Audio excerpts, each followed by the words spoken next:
Yes, holy be thy resting place wherever thou mayst lie. The sweetest winds breathe on thy face, the softest of the sky. And will not guardian angels send kind dreams and thoughts of love, though I no more may watchful bend thy longed repose above? And will not heaven itself bestow a beam of glory there, that summer's grass more green may grow, and summer's flowers more fair? Farewell, farewell. 'Tis hard to part yet, loved one, it must be. I would not rend another heart, not even by blessing thee. Go, we must break affection's chain, forget the hopes of years. Nay, grieve not, willest thou remain to waken wilder tears? This herald breeze with thee and me, roved in the dawning day, and thou shouldest be where it shall be ere evening far away. Death, that struck when I was most confiding in my certain faith of joy to be. Strike again, time's withered branch dividing from the fresh root of eternity. Leaves upon time's branch were growing brightly, full of sap and full of silver dew. Birds beneath its shelter gathered nightly.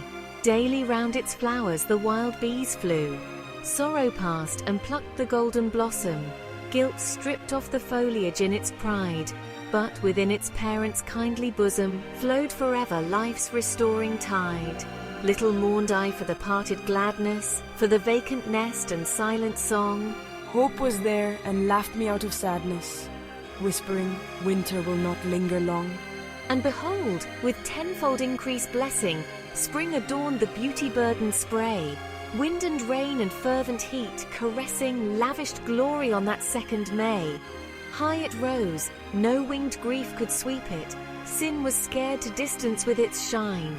Love and its own life had power to keep it from all wrong, from every blight but thine.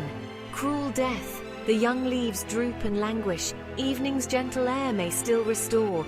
No, the morning sunshine mocks my anguish.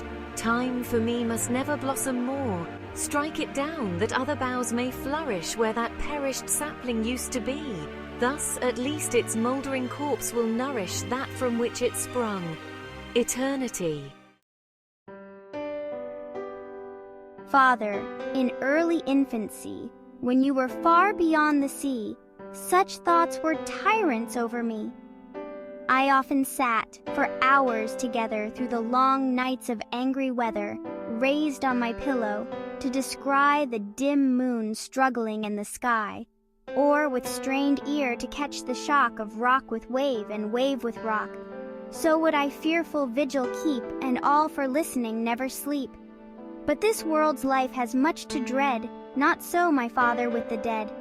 Oh, not for them should we despair, the grave is drear, but they are not there. Their dust is mingled with the sod, their happy souls are gone to God. You told me this, and yet you sigh, and murmur that your friends must die. Ah, my dear Father, tell me why. For if your former words were true, how useless would such sorrow be, as wise to mourn the seed which grew unnoticed on its parent tree, because it fell in fertile earth and sprang up to a glorious birth, struck deep its root, and lifted high its green boughs in the breezy sky. But I'll not fear, I will not weep for those whose bodies rest in sleep. I know there is a blessed shore, opening its ports for me and mine, and gazing time's wide waters o'er, I weary for that land divine where we were born, where you and I shall meet our dearest when we die, from suffering and corruption free, restored into the deity. Well hast thou spoken, sweet, trustful child, and wiser than thy sire, and worldly tempests raging wild shall strengthen thy desire.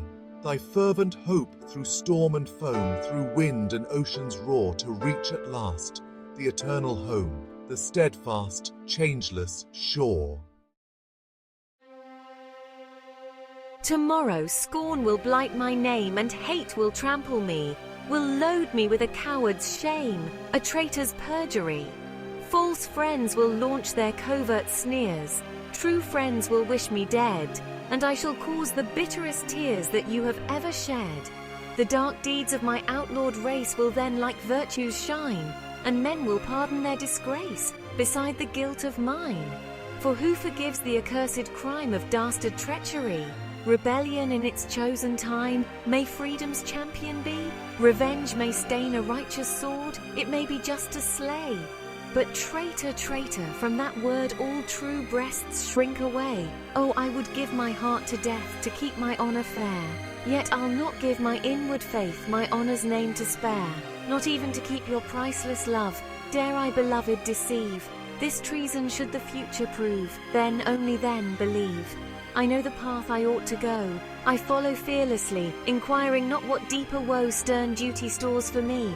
So foes pursue, and cold allies mistrust me, everyone. Let me be false in others' eyes, if faithful in my own. Hope was but a timid friend. She sat without the grated den, watching how my fate would tend, even as selfish-hearted men. She was cruel in her fear. Through the bars, one dreary day, I looked out to see her there, and she turned her face away. Like a false guard, false watch-keeping, still in strife she whispered peace. She would sing while I was weeping. If I listened, she would cease. False she was and unrelenting. When my last joys strewed the ground, even sorrow saw repenting, those sad relics scattered round.